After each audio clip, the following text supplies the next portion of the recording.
అందించినారు.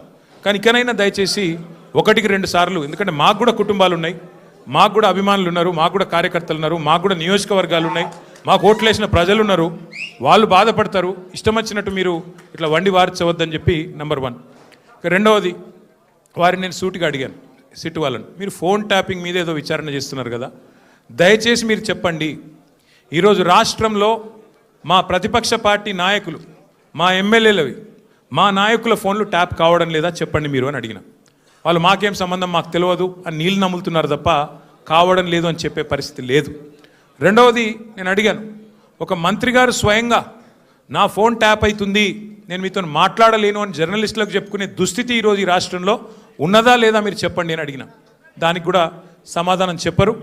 అది కాదు ఇది కాదని తప్పించుకునే ప్రయత్నం తప్ప వారు మాత్రం సూటిగా సమాధానం చెప్పలేదు.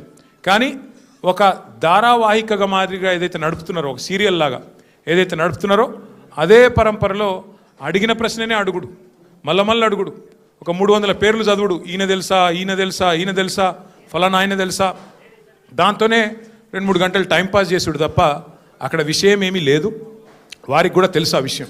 అందుకే నేను మళ్ళొక్కసారి ప్రజలకు, మా సోదరులకు, మా పార్టీ సోదరులకు, మా మీడియా మిత్రులకు కూడా విజ్ఞప్తి చేస్తున్నా, మేము ఒక పార్టీగా, బాధ్యత గల ప్రతిపక్ష పార్టీగా ఏ విచారణకు పిలిచినా మేము సహకరించడానికి సిద్ధంగా ఉన్నాం. మీరు ఎన్ని కేసులన్నా పెట్టండి, ఎన్ని సిట్టులన్నా వేయండి, బాధ్యత గల ప్రతిపక్ష పార్టీగా పూర్తి స్థాయిలో చట్టాన్ని గౌరవించే వ్యక్తులుగా సహకరిస్తాము. మీరు ఎన్నిసార్లు పిలిచినా వస్తామని చెప్పి కూడా వాళ్ళకు కూడా చెప్పినాం. కానీ మా బాధ్యత పెద్దది.